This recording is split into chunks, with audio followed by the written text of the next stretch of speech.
All right, welcome to Tuesday evening with County Executive Pittman. And tonight our topic is the fun stuff, which is rec and parks. And we've got the team here, the leadership from our Anne Arundel County Department of Rec and Parks.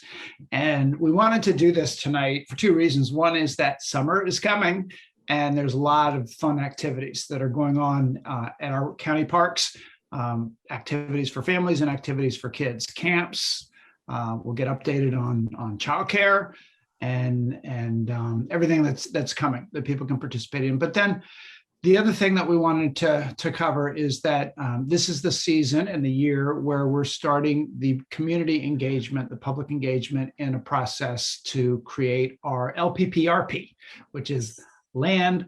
Wait a minute. I said earlier today, LPPRP. Land Preservation Parks Recreation Plan. That's it. Land preservation. Okay, I should know that. I live in South County where there's a lot of farmland that's being preserved by rec and parks and programs. So anyway, we do want to hear from you during this, but even more importantly, there's a official process and a series of meetings that are going to be taking place for people to give their input into what we're missing in Anne Arundel County in our park system and what people would like to see more of. So, and I thought rec and parks was really all fun and games. But what I learned from Rick Anthony, who's moved on to California and passed the baton on to Jessica Lace, who he trained and made sure she was ready for this job. And we're really excited about Jessica running the department because Jessica is fun and games. You'll see that when you hear from her, but also comes out of the budget office and understands county government and all the obstacles that get in the way of progress when you're trying to do things through the bureaucracies of government. But one of the things that Rick had to educate me on, and I suppose he educates every county executive when they come in, is that rec and parks, especially new parks, can actually be controversial, even though everybody says they want more of them. When they are nearby, when they are in the neighborhood, when there's a concern about a lot of traffic, a lot of cars, a lot of people coming in, they're not always as popular as you would think. So every park, there's a process that the community goes through and that Rec and Parks goes through. And I know that's something that our Rec and Parks team is working really hard on, is doing a better job of community engagement and giving people a real seat at the table. I think just about every major park has got a community group that is supporting it. And that's really important. It's important to our administration because that's how we operate. People get engaged. That's how government should work. That's how people government gets trust from the residents. So it's very important that people be engaged. And so we do a whole lot of that. And this is one of those activities. So I would like to have Jessica Lace start out, and she's going to give us an overview of what's going on over there and how things work, how decisions get made, and then we'll go on down the line and get through what we've got. But we're going to make sure we wrap it up in time so that we get to some of your questions, some of which have come in online already. Some are coming in on Facebook. Send them in and I will see them pop up on the screen, and we'll get to as many of them as we can. So turning it over to you, Jessica. Awesome. Good evening, everybody. I'm Jessica Lace, your Director of Recreation and Parks. I'm really excited to be here tonight. I want to just say hello and introduce myself to the public and to just give you an insight on all the wonderful things we're doing over at Rec and Parks right now. So as the county executive said, I've been with county government for 22 years. Most recently as the Deputy Director for Recreation and Parks, where I had the wonderful opportunity to learn all about this department during a national pandemic. It's been great experience. Prior to coming to the department, I was in the budget office for 15 years, survived 7 different county executives, and just thought it was time to turn that analytical spreadsheet side of my brain in and get outdoors. And so as a very active individual, I love having that transition to Rec and Park and being able to work for a department that truly serves the residents of our county.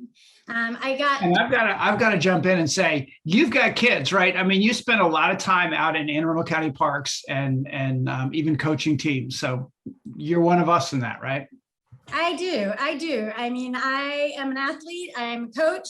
I have 2 middle schoolers, and I think the transition was easier because it's just a natural fit. It's a natural fit when you're using the amenities that now you are leading and making the decisions about. I was very lucky. I joined an amazing team, and I will tell you that the employees of Rec and Park are truly dedicated to enriching the lives of all Anne Arundel County residents. In just my first year with the department, the day-to-day has not only been fulfilling, it's been a little challenging at times, but it's impactful. And I think that's what sets apart Recreation and Parks from other county departments, is that we do impact the lives of many residents in the county. We have 114 full-time employees that are complemented with over 500 part-time seasonal employees. Everything from park rangers to maintenance workers, lifeguards, childcare providers, recreational instructors, and then us program directors, supervisors, and admin support. The department has 10 different divisions in which directly roll up to either the director's office, such as marketing, the business office, the capital budget division, the agricultural preservation division, rolls up to the parks administrator, our park operations division, our natural cultural resources, and our park maintenance, or a recreation administrator, athletics, childcare, and recreation services. So we do a lot of different things within one department. But I certainly can't forget, there's also 15,000 volunteers that work for free for our department and help us move forward. They help us keep our parks beautiful. They help us with our programming. And we simply cannot do it without that countless hours and all their talent. Because to operate Rec and Parks is a all hands on deck type of department. In FY22, our operating budget. Can I just stop you there and just say something about those volunteers? Because I'd forgotten all about, you have your annual thing where you recognize the volunteers, and some of that's all gone virtual in the last year. And I'm always there. And it's just incredible how many people participate as volunteers in some of the parks are maintained by volunteers. I mean, at least trash pickup and making sure, things are done. And it is really amazing. And then the other thing that I just want to point out is that Rec and Parks, during this pandemic, you had about a 30% increase in activity. Right early in the pandemic, we removed all the fees for the regional parks for most of the year to get more people outside, because we were all really kind of freaked out that we were going to be stuck in our houses, and being able to get out into the county parks was key. And then, the other thing that I think people should recognize about Rec and Parks is that it's as important to our public health and our mental health as the health department and as the mental health agency. And right now we're being looked at, our county, by Robert Wood Johnson Foundation. We're a finalist for a big national award on public health and the work that we do in public health. And we are bragging about our park system as part of public health. So I just can't say enough about how important what you guys do is, and how much we appreciate it. But back to you, Jessica. Sorry. You get me all enthusiastic with your enthusiasm. Absolutely. And one of the wonderful things about the pandemic was just the validation on what we do on a daily basis, the use of our parks, the coming out in a safe place, to get out of the house, to be physical, to have some fresh air, and just that mental side of, being stuck at home for long periods of time and having an outlet. And I think that was really important. Park staff never went home. They showed up every day during the pandemic. Our parks remained open. We waived fees so that you didn't have to pay to come into the parks during the pandemic. And we had record high visitation over the last year. So it has been one of the silver linings of the pandemic in the last year. As far as our department goes, our operating budget that we requested for FY22 is about $28 million. We also have a child care fund that is just under $10 million. That's a special revenue fund, so we do charge for those services, but those employees are then paid for by the fees that we collect for child care. We have approximately 50 capital projects right now, with $47.4 million requested in FY22. 5 brand new projects are part of our budget.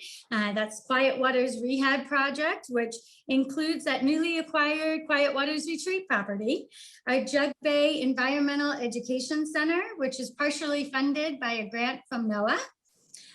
Odenton Library Park project and our ADA compliance implementation, where we're going to start looking at all of our amenities and making them more ADA compliant.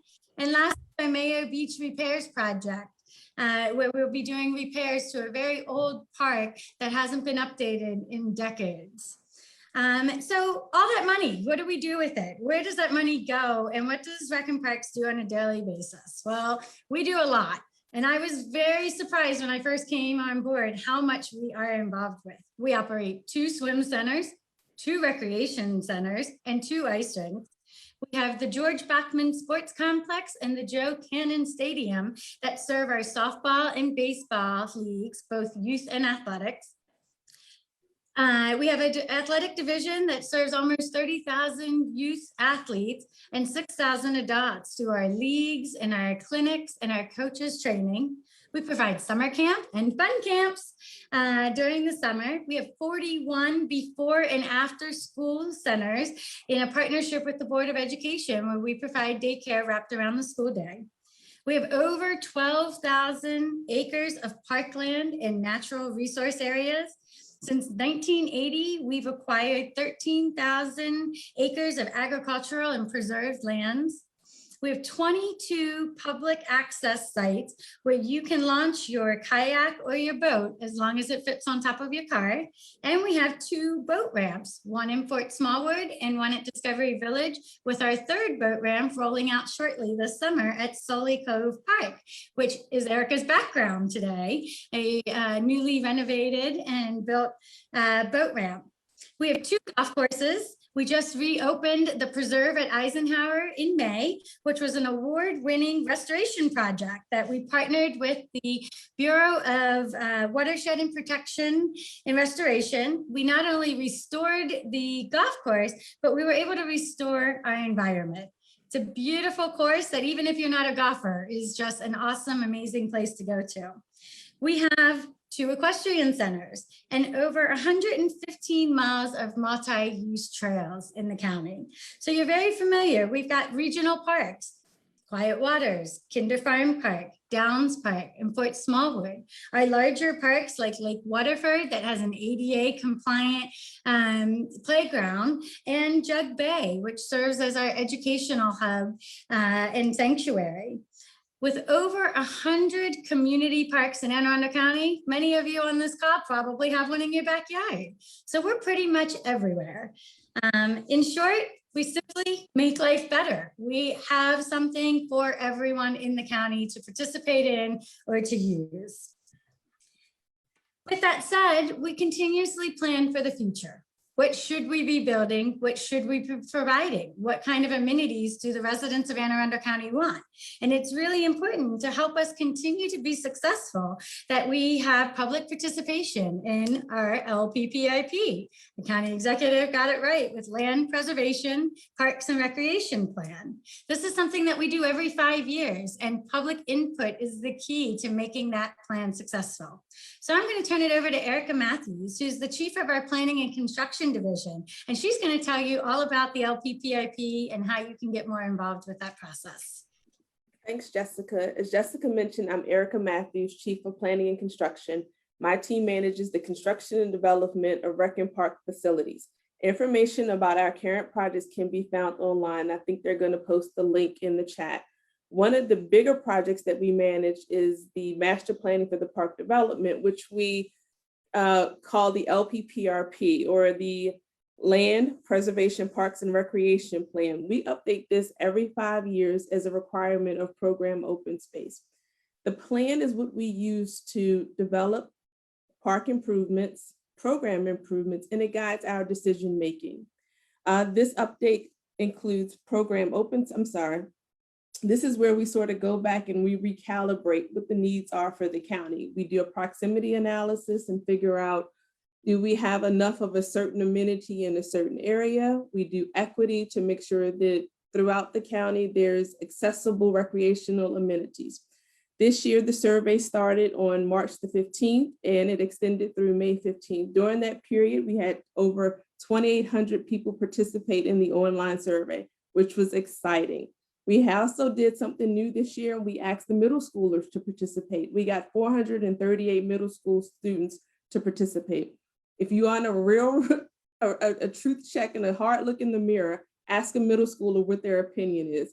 These children were brutally honest. I mean, it was like, and they were very thought out, and we appreciate the feedback that they gave us. Based on the last LPPRP, children and residents over 65 were the biggest growths in the county. So their feedback is invaluable. The top trends were trails and more trails. They like natural areas, hiking trails, walking trails, bike trails. And again, that was the #1 activity that we had. They want more trails when we asked, more water access, more facilities in South County. Swimming was a big item that came up during the survey. Is this just the middle schoolers or is this everybody who said this? This is everybody. Okay. This is sort of some of the feedback from everybody. They want more swimming, pools, beaches, splash pad. I want to give a special shout out to Councilman Vokey. District 3 was the most active in the survey.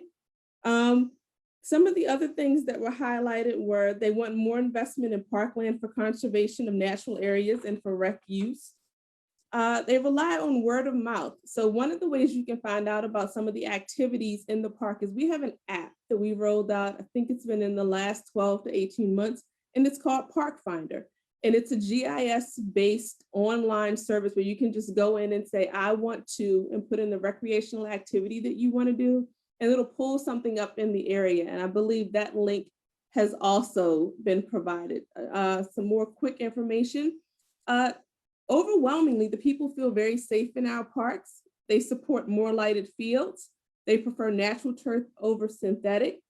And then the next big step, because the LPPRP is a huge undertaking, it takes us about 18 months to complete this process. So we're just in the beginning where we're in the public input period. So the first part of public input was the survey. The second part is a series of town halls, and we're going to have 7. They will start on June the 10th and go through July 15th. The information for those town halls have also been posted and shared. Information for the LPPRP of what the previous document looked like, what next steps are. All of that is also posted on our website under the LPPR page. If you have questions or you'd like to speak during these listening sessions, because that's what they are listening sessions. We want to hear what you guys want. Be sure to register, get your name on the list. You'll be given 2 minutes. And it's just an open dialogue and a conversation. And we look forward to seeing you participate through the LPPRP town halls. After that, a draft will be prepared and posted online where you guys get a third opportunity to provide more public input. So at every step, we're giving, as we get more data, we refine it, clean it up, we give it back to the public, we get more feedback, refine, clean up, give it back, get more feedback. So this process will continue. And hopefully we get this adopted next July. One of our goals is to make sure that we reflect some of the objectives where it aligns with the GDP as well as the green infrastructure plan. So we're trying to make all 3 documents speak the same language so that there's no confusion amongst the departments or amongst the public. And that's one of our bigger goals. And as Jess mentioned, the department is super busy. You're going to see a lot of activity from us this summer, with construction happening in Port Smallwood, Downs Park, Hot Sox, Gork, the Glen Burnie Ice Rink, and those are just a handful that are out to bid that we hope to be starting this summer. So as always, it's a lot of fun in Rec and Parks. And you guys have our information. If you need more information about capital projects, you guys can always shoot me an email. And with that, I'm going to now turn it over to Mark Garrity, the Parks Administrator, who's going to tell you all the fun that's happening in the parks this summer. I just want to say thank you to Erica, because we're really lucky to have somebody who's an encyclopedia on everything that we're doing, and as an engineer understands how it gets done. I mean, normally Department of Public Works does a lot of that work and others, but I'm glad we have you in Rec and Parks that's really intimately engaged in the whole process of building our park. So thank you.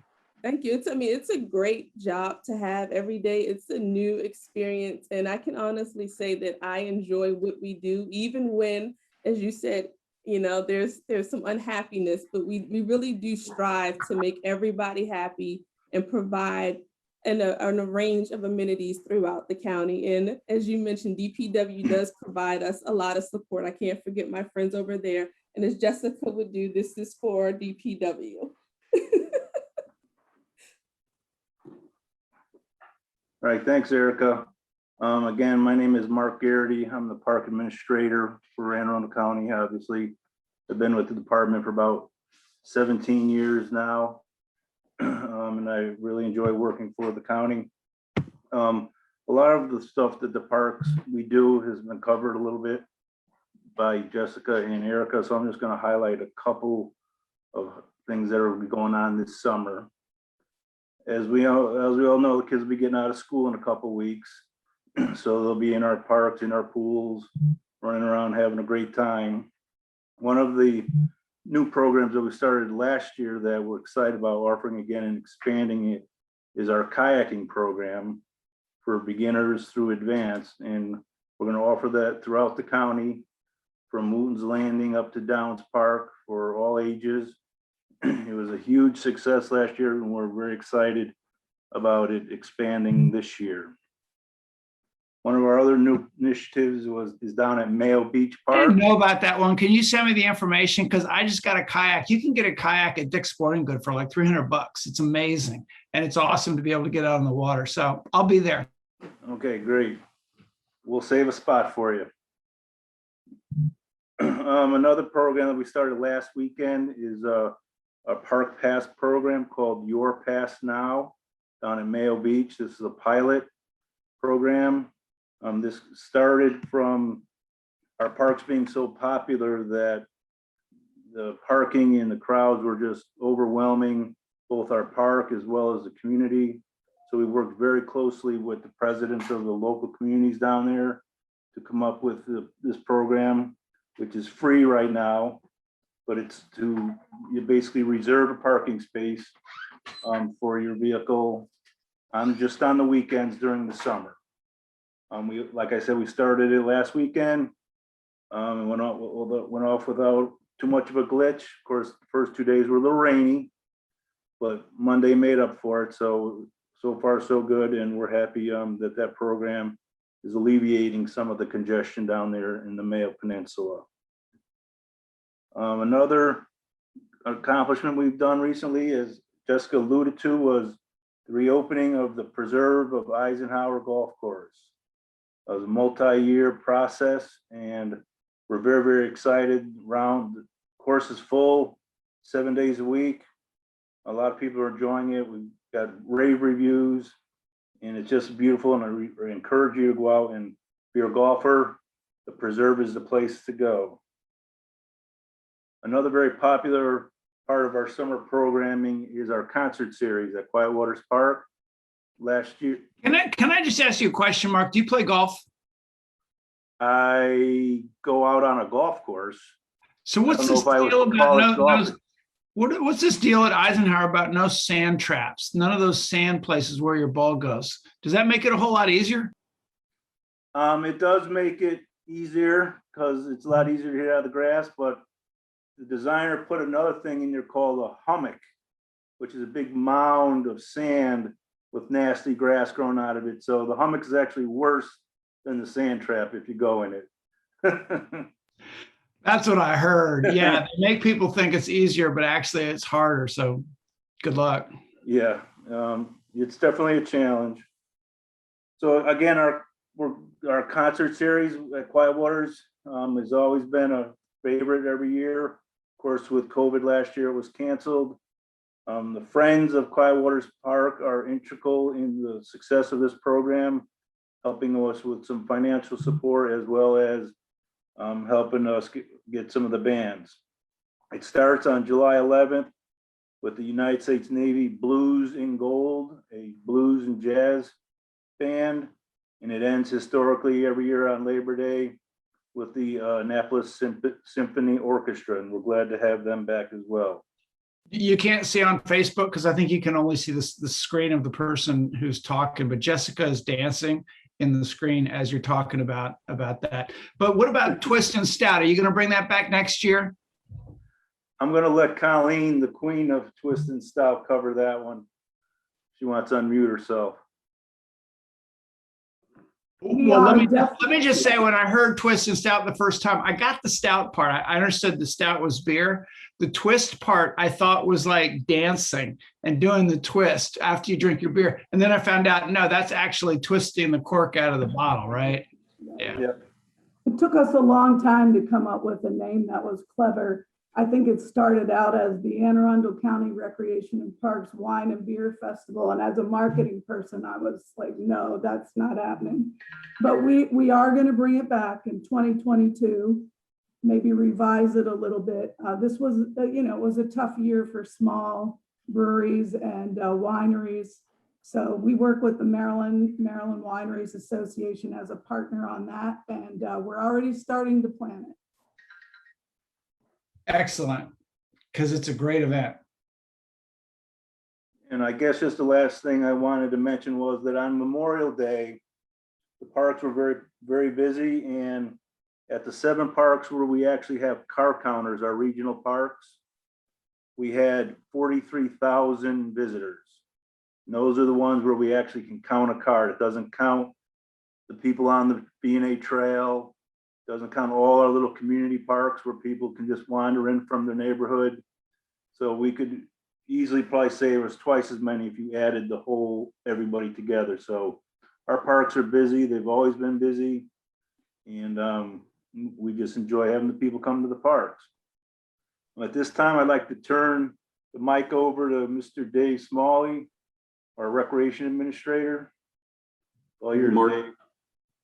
Thank you, Mark. My name's Dave Smalley. I've been with the department for 4 years now.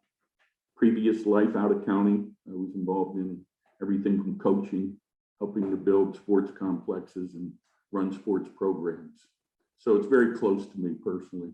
Our area in recreation is basically broken up into 3 areas. Number 1 is what you think of a lot of times, which is the sports and athletics. We also have our school-age childcare programs in that department. And we also have a recreation department that will give you a few updates on each particular area. First off, we'll start with our sports and athletics. We just finished up a fun spring program. Just finished this last weekend, some may extend into next week. In the program, we probably had over 400 teams participating in the different sports. And that's just in our county-sponsored programs. We also have a lot of our individual community groups who have their own in-house programs, which are also so important as kids start to get involved with different activities, et cetera. It went extremely well. We also have, now that we're going in the summer, we have several youth lacrosse tournaments going on. Just completed a soccer tournament in the county this past weekend. Had to fight through a little bit of rain, as we know. And then out at Joe Cannon and Bachman Sports Complex, we'll continue to have baseball, high level, college level, high school level, and younger, and softball programs, slow pitch, fast pitch. And they'll go out through the summer. Actually, they go into the fall. So it's a busy place every weekend. And, you know, the biggest thing we're seeing, and I think everybody has spoke to it a little bit, is people are just dying to get outside and do activities. In our case, we have a lot of sports teams. We had a big demand. People came out and drove. So we had to navigate, as everybody else did, some of the complexities as we went through the pandemic, but things started to move in a positive direction. But it was very rewarding to see throughout the whole spring. Next, we'll talk about our childcare programs. Hey, Dave, I just want to thank you for all the work you're doing on the sports. My kids I would be driving them to soccer practice, but I'm doing this instead, which means my wife gets to. And it's at 7 o'clock. There's lights out there and they live for soccer. I got these 11-year-old twin boys. And for some reason, you know, they think they're going to be pro soccer players. Don't tell them they're probably not going to be, but they live for it. And I don't know what they would do if we didn't have soccer fields for them to practice on and play games on. So thank you. Thank you. Next area is our school-age childcare program, which we're still, just like in the schools, in what we call the 4th marking period, which will end on 6/18. And then we come right back with our summer version of those programs, and that starts on 6/21. So it'll be a busy transition. Currently, we have childcare at 16 locations around the county. And it's been so important as when we got first into the pandemic, and as we've gradually moved forward, people need that support, need that assistance, and it's been greatly needed. And our childcare team has done a tremendous job providing those services throughout the county. Then we move into summertime, and our summer school age childcare, we started, as I said, we'll start that on 6/21. We currently have had, about 2,300 children registered at 14 different locations around the county. And those are 9 weekly programs. And those are, again, very, very important with the community. We get a lot of positive feedback. Jessica and I spent last week visiting those locations. And again, it's pretty special, some of the things that they're doing there. And we'll continue to look forward to doing it. We've had to work very closely with the Anne Arundel County Public Schools, since we use a lot of their facilities, to make sure we're coordinating our usage, sharing their usage, classrooms. That's gone very well. We continue to have those conversations as we prep for the summer. Hey, Dave, can I just jump in here and say something great about the childcare? Even though it is, you know, you do try to break even, you know, you do try to charge enough to be able to cover expenses, but it's less expensive than most of the private childcare centers. And you do meet needs, particularly of families that are in underserved areas. And I know you focus on that. And then when the pandemic came and you couldn't be in the schools where you normally were, you got really creative and you were in senior centers. I think you're still in a few of them and you're working your way out. You had childcare in swim centers when the swim centers were closed. So at a time when essential workers didn't have childcare and needed to get to work and needed childcare, you all stepped up and delivered it in ways that were really impressive. And the people who run your childcare operation, from the childcare providers to the administrators, are, to me, they're real heroes. You know, there are people in county government who work hard. These people, mostly women, have probably been underpaid for decades and they stick with it. We're trying to help with that and do better, but they are highly valued and probably underappreciated. So hats off to all of them. Yeah, thank you very much. I'll make sure some of them may be watching right now. So we appreciate those kind remarks. The last area is our recreation division, which also comes up and also handles our pools. So we'll cover the pools first. Beginning June 1st, as you know, as we navigated the pandemic, we had to go through the proper protocols and the guidance that was coming forward. Well, starting June 1st, our aquatic centers will now operate without the reservation system. We will be starting group swim lessons. Our water park will operate on a limited schedule. And with any of these ideas and programs that we have going, for further information, because everybody's needs are so different, their interests are so different, we always tell people, go to our website, look at our program guide that's online.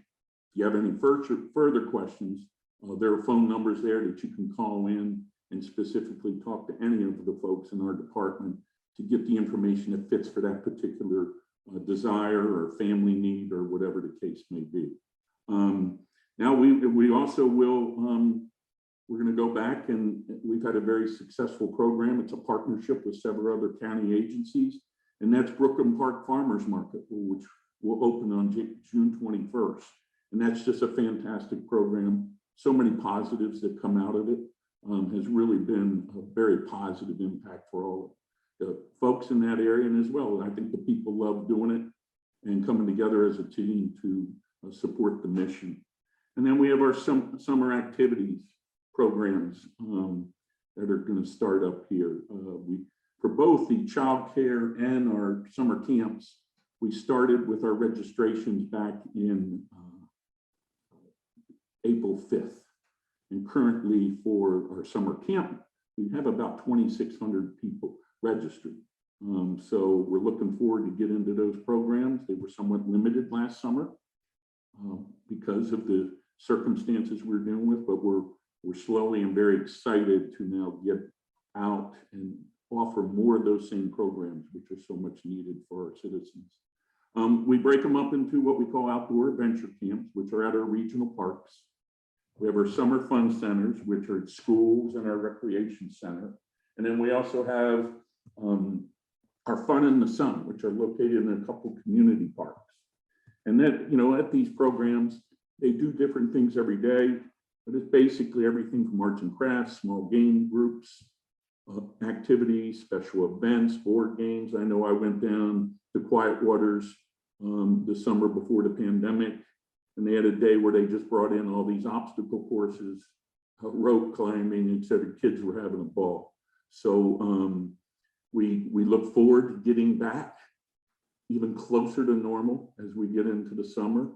And we hope that many people will sign up, continue to sign up, so that we can deliver those services and people can, again, have fun this summer. So thank you.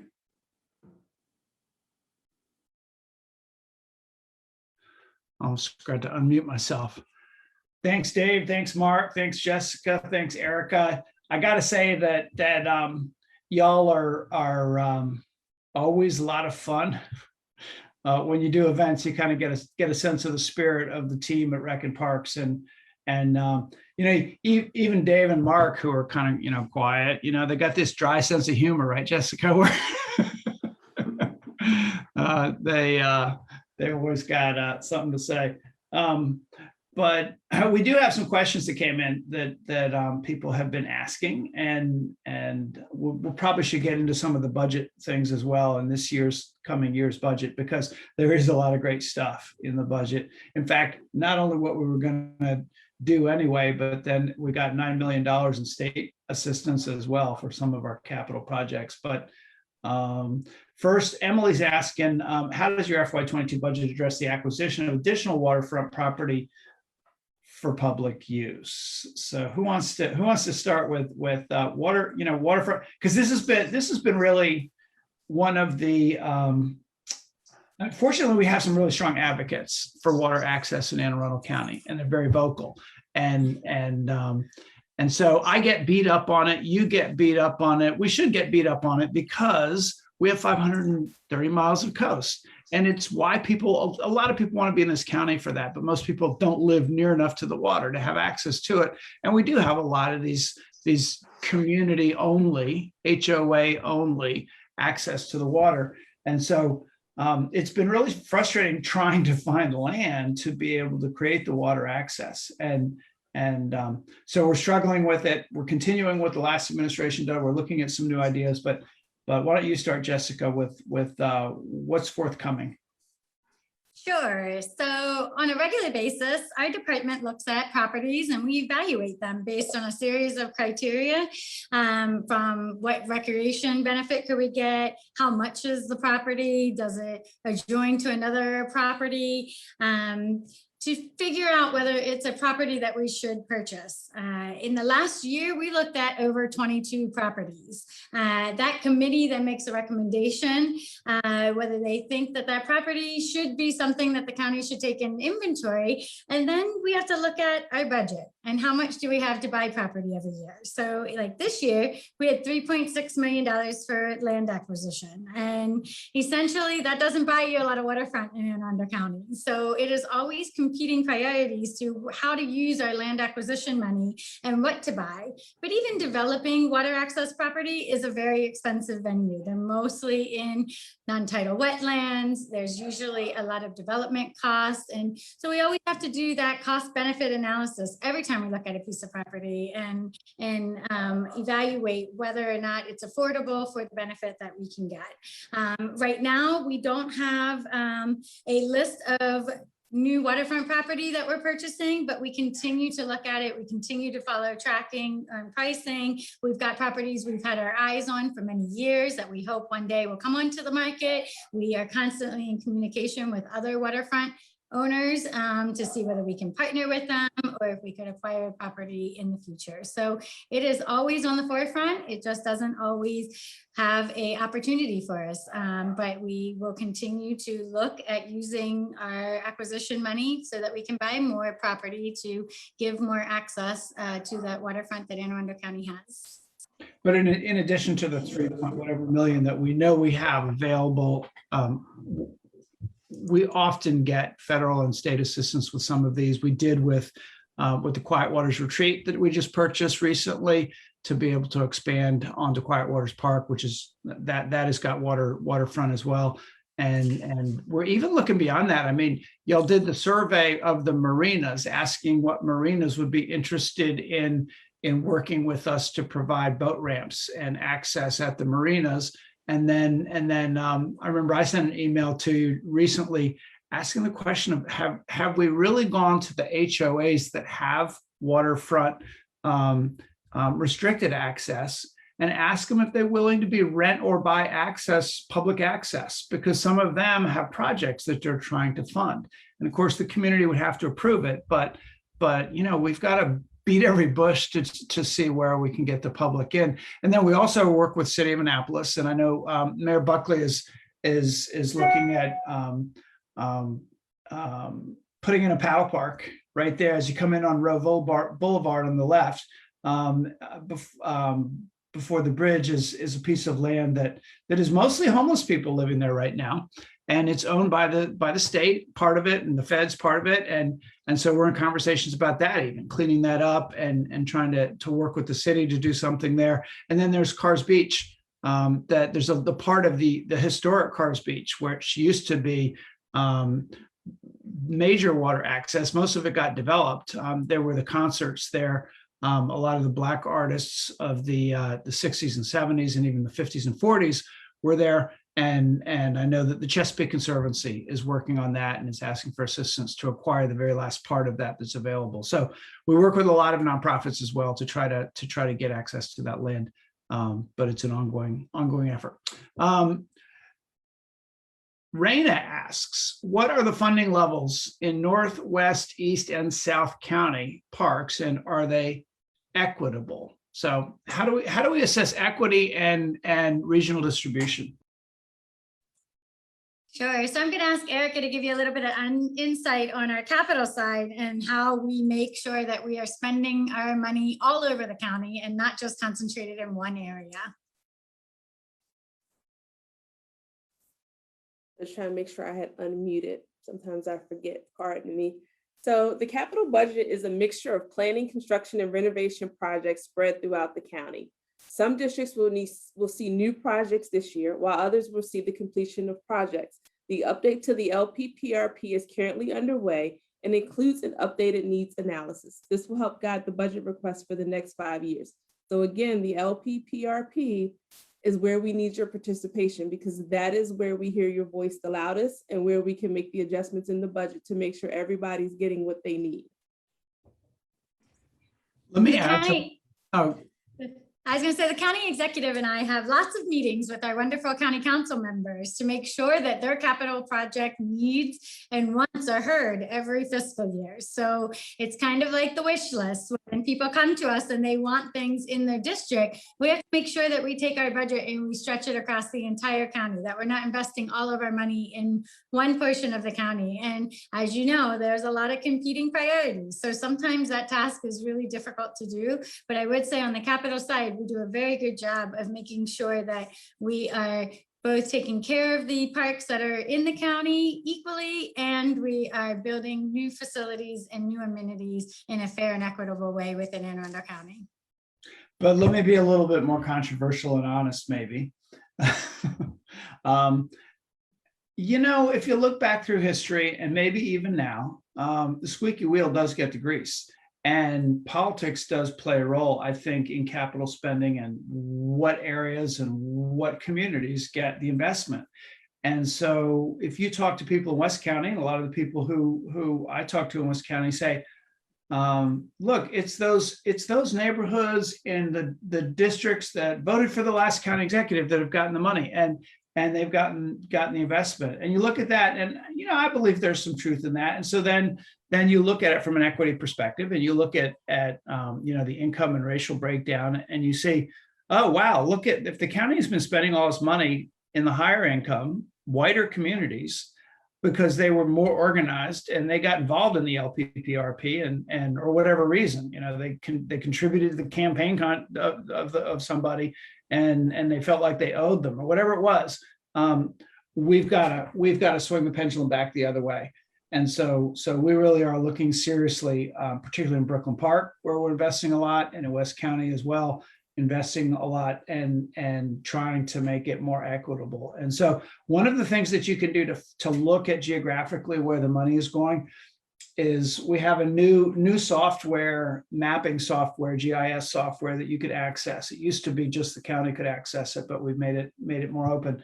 If you go to aacounty.org/my-Anne-Arundel, and you can then type in an address or a community, and there's layers. And one of the layers is the capital budget this year, last year, previous year, and you can see. So do your own research and make your own conclusions about that, and let us know if you think that the money's going to the wrong places and needs to be distributed better.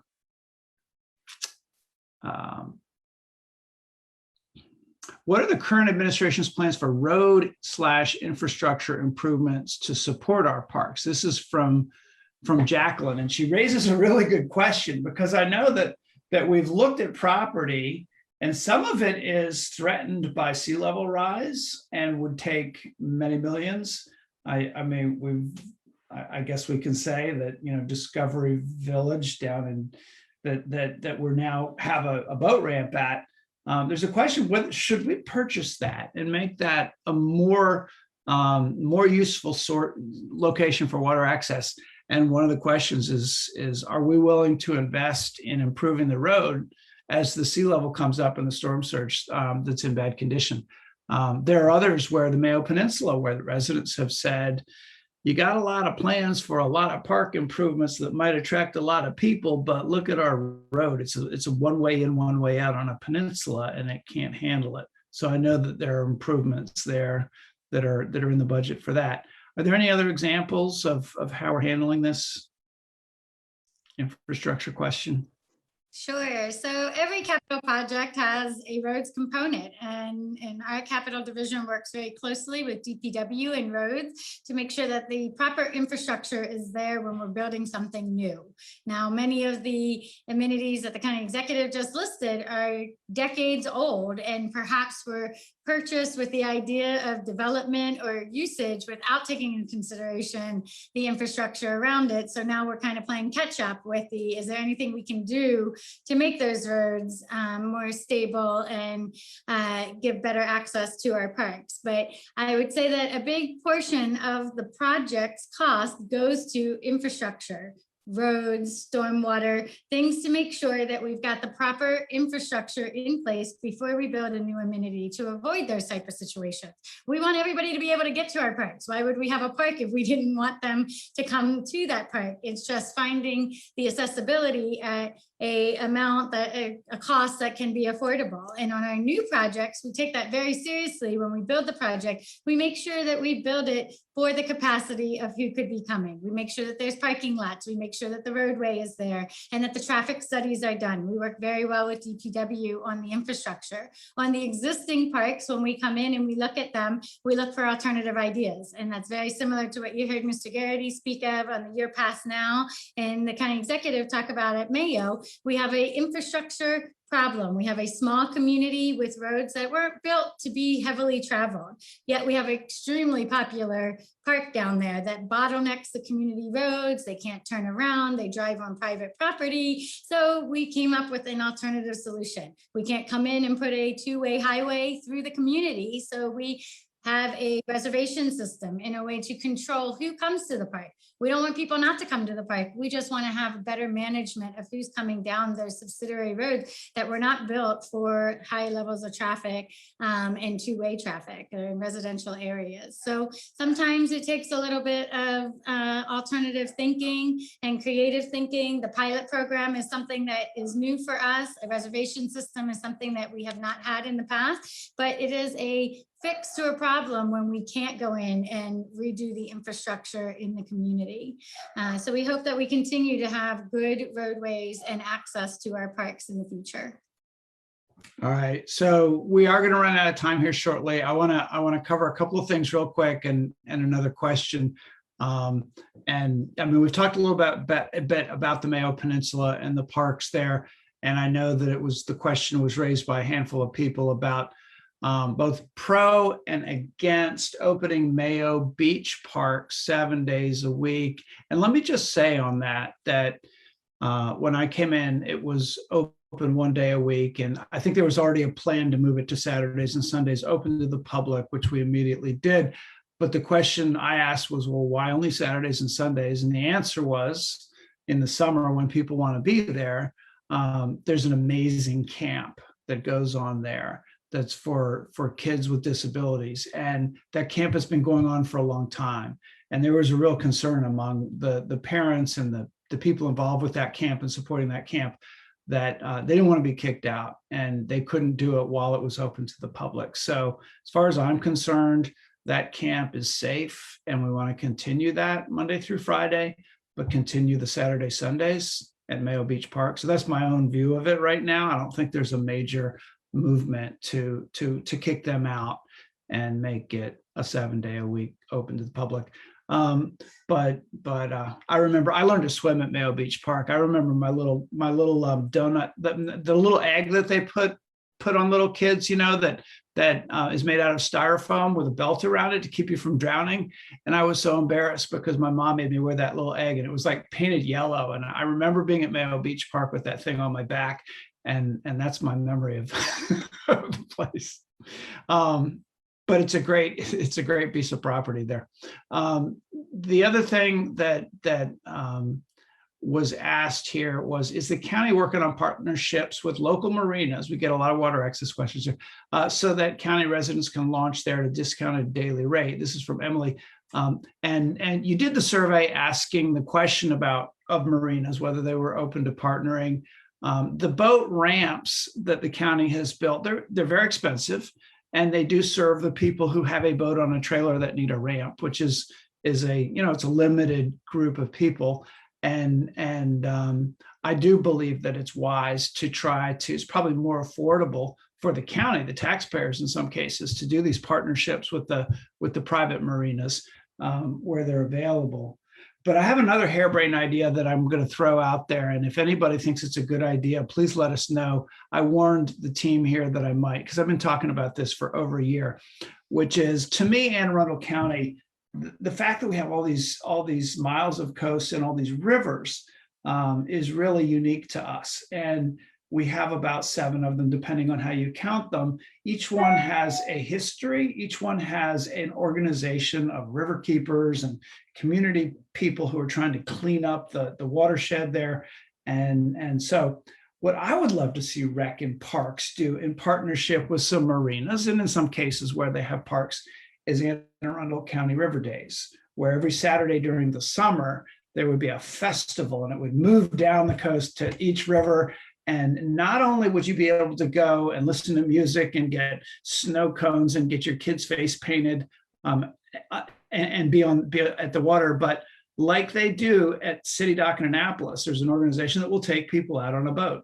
You sign up, private boat owners, and so you could get a ride around the river on somebody's private boat if you sign the release form, and really have true water access in the different locations down the county. So if anybody thinks that's a good idea, let us know, and maybe we can pull this off next year. Maybe Colleen and her team at Rec and Parks will be feeling like they can handle another event in addition to Twist and Stout, and all the things they do. But there's just, to me, and I think to all of you, we have such natural beauty and nature in this county, and the Chesapeake Bay and those rivers are a big part of it, that we just got to be really creative about figuring out ways of connecting the people with that, with that nature. And that's what you guys are good at. So thank you for everything that you do. And we're going to keep doing it. We're going to keep doing more of it. And that's the key to having, a happy, healthy community. So have a great Tuesday night.